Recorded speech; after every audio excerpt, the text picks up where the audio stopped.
Permaculture is my passion. That's right. That's right. Yeah, I think a pond could sit right here. This looks like a great place for a pond.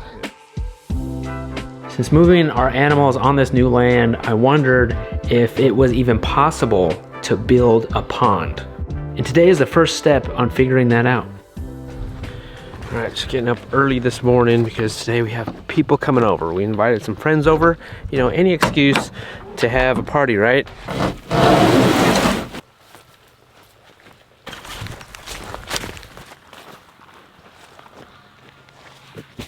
I love mornings like this where it's all foggy.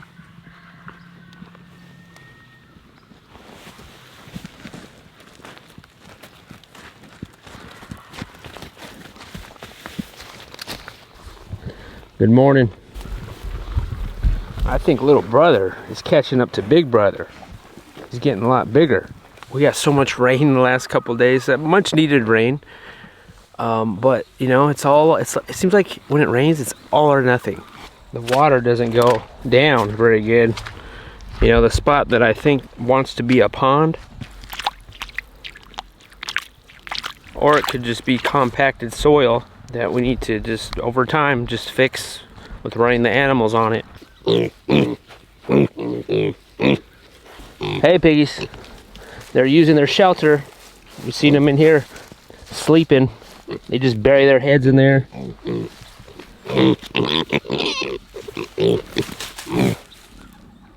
I've been soaking their feed here. I got some kelp, pig feed.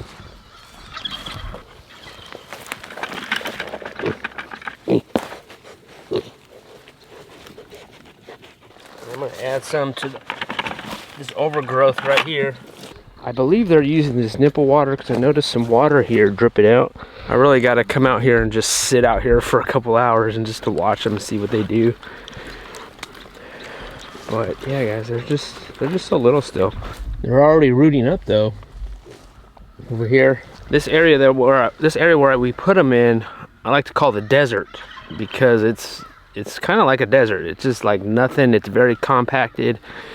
So the ground is extremely hard, but with the help of the rain, all the rain that we got, they're rooting up probably pretty easy for them. I'm curious to see how they're gonna do here.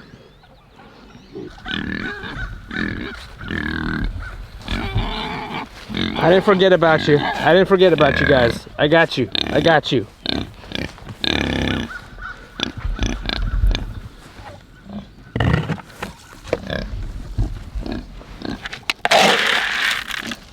There we go.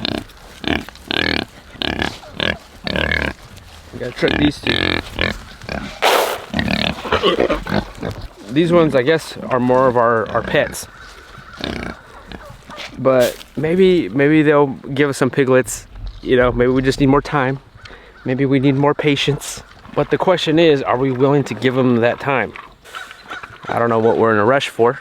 Because from what I hear from everybody, that this is the best tasting pork here, kuni kuni. And actually we recently got some kuni kuni sausage ground up. Have not tried it before, so I'm curious to see what that's going to taste like. Those new feeder pigs are going to take 7 months to put in our freezer, so you're looking at April, May, depending how fast they grow.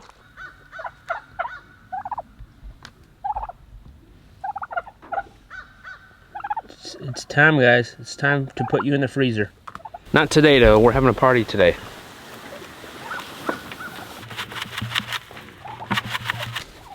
There you go. These turkeys are grazers, so they definitely do eat the clover, just like how the meat chickens were. They're more quieter and gentle. First shindig in the barn with the lights. We just put out these tables. How many people today? 50? I think 50 people. 50 people, and how many kids? No, there's like 20 adults and 30 kids. Yeah. Roughly.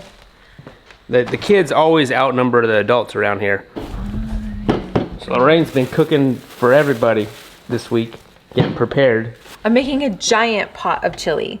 So I've got some pork fat cooking down here. Actually, I have too much pork fat, so I'm gonna take some of it out. And then I've got some taco seasoning that I'm going to kind of bloom the spices. And then I've got like a million onions chopped up. The ground beef and the beans, which are in the fridge in the house. And then I'll bring those in later. But I've got some tomato sauce that I'm going to put in here. And I've got some homemade broth. And I'm wearing this so my hair doesn't get frizzy.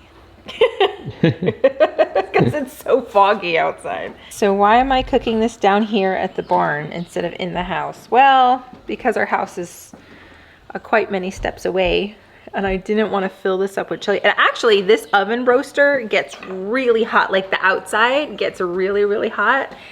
So once it's on, it would be really impossible to carry a really hot pot all the way down the hill into our barn. So I just thought I would bring all the ingredients down here. When you have a big party, you make sure you have a pig bucket. That is, if you have pigs. Or you could have a chicken bucket because all the food scraps are going to them. Our new pigs, I guess we'll give some to our coonies. And it could be just a 5-gallon bucket.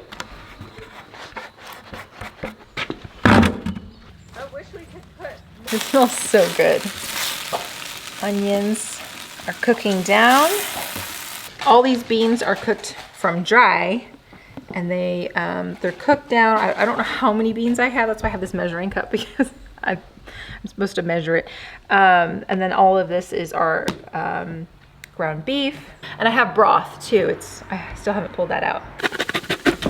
Okay. It's a challenge, I think, when you're a small family of 3 and you have to cook for 30 people. More, even like cooking for 6 people, right? Yeah. Well, because I never know, like, how much. Yeah, how much? How much do you need? Is this enough? We're still not sure if this is enough, but luckily everyone's bringing something, so it's like a potluck. All right, the 2 hardest working father and sons right here. The permaculture Pimp Daddy and the pasture raised pimp. The pimp stands for permaculture is my passion. Permaculture is my passion. That's right. That's right. Yeah, I think a pond could sit right here. This looks like a great place for a pond. Yeah. So we're, I guess, what are we doing? We're surveying for swales and maybe a pond? Yeah, we're going to start off. We're going to try to hook up. We're at the highest point of your property, or pretty close to it. The idea being that at this highest point, knowing what your goals are for this property, that we want to situate our water as high in the landscape as we possibly can. And because we're at near the top of this, we're thinking about maybe putting swales that come into something of a spillway into the pond. So when we get a high rain event, it captures in those swales, dumps it into the pond, or if the pond gets too full, then we basically backfill the swales and then push the water out where we want it. Yeah.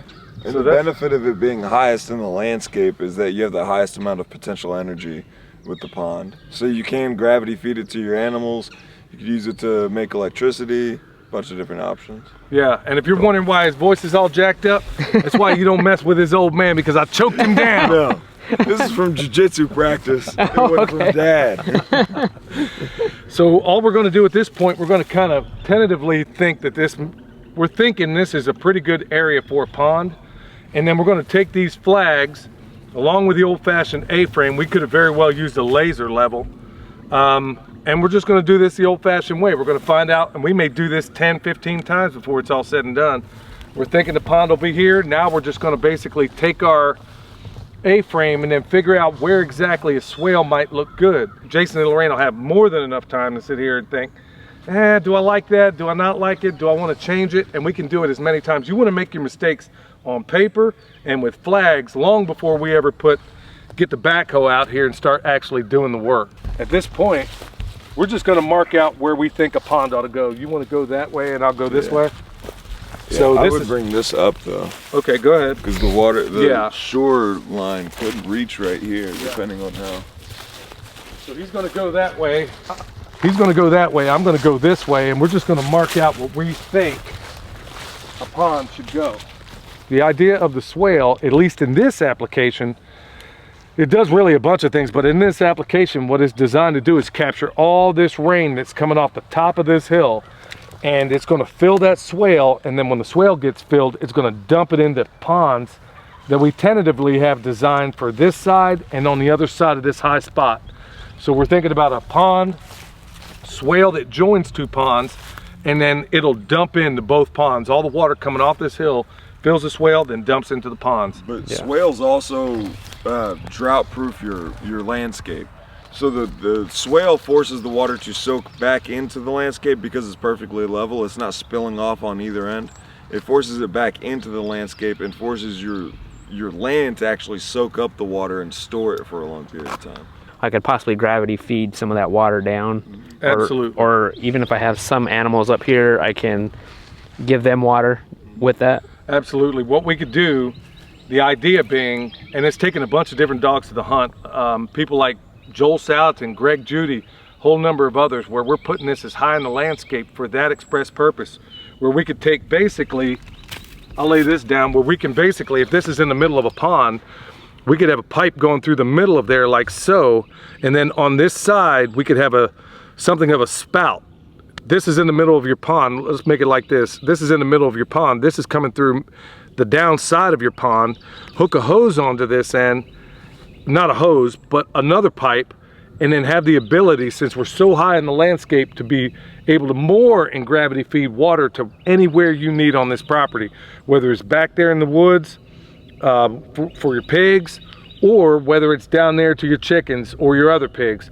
It just gives you so many options. So we could have it going this way and even put one going this way.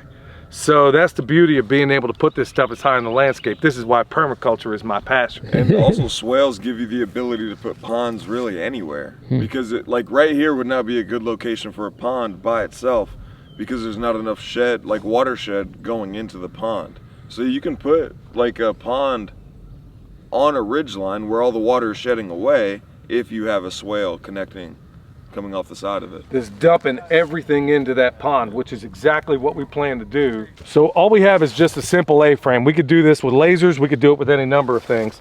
So this is the edge of where we're thinking we want the pond. And so now we want to find absolute level all the way across where we think we want this swale. So we have a level here, but this could very well be a pendulum, which takes a little bit longer. We like doing it with a level. So he did all this at the house.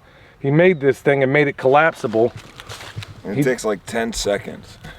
Just make sure this cross member is level, and that's it. Yep. So what is that exactly doing? It's telling us where level is no matter what, so we can walk this across the landscape. So I know that point is the exact same elevation as that point, is the exact same elevation as the point down there. So that way the water isn't running off to one end or the other, that it's being forced to soak into the landscape. We want a swale. We want something that's perfectly level, that holds that water, and then as soon as it gets high enough, we make little spillways into this pond.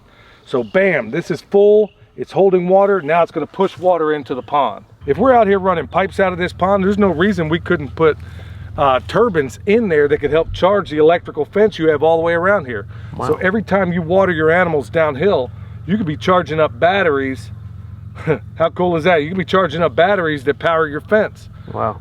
I mean, you got all kinds of options with this. So either this is the end of the swale or could be a potentially new pond. We should do it. All right, not sure if this is possible, but we're trying to figure out if we can put a pond. You know, definitely we could put swales.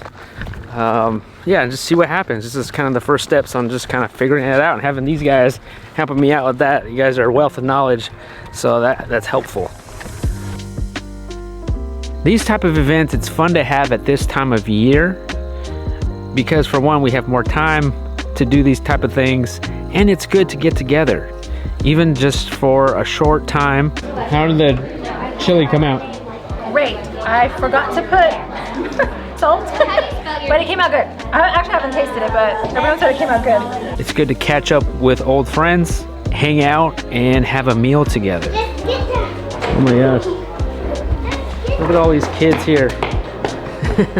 All these boys. And it also recharges the batteries. It forces you to just take a break from the day-to-day. So there's nothing in the pig bucket. I thought that we were gonna have food in the pig bucket. Everyone ate the food. Gave them all kinds of. It was good too because this It was good food? It was delicious. Awesome. Yeah.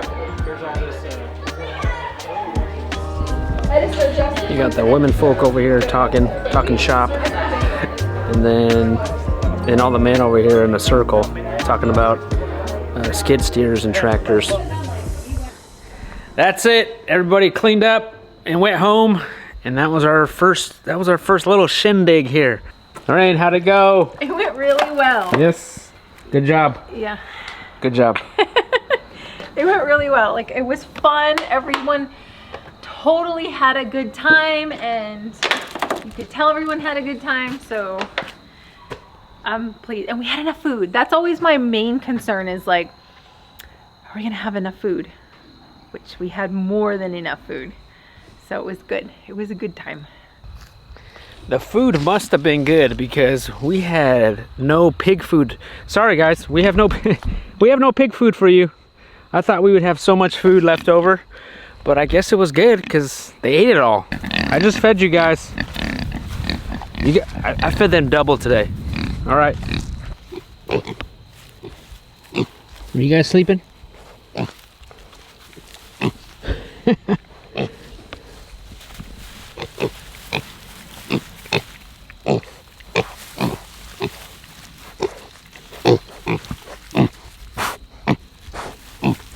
So I'm showing Lorraine where our swale might be, and possibly a pond. This row of flags is a swale. It goes all the way across that way. Over here is where the swale ends on this side, and then the pond is gonna be on this end.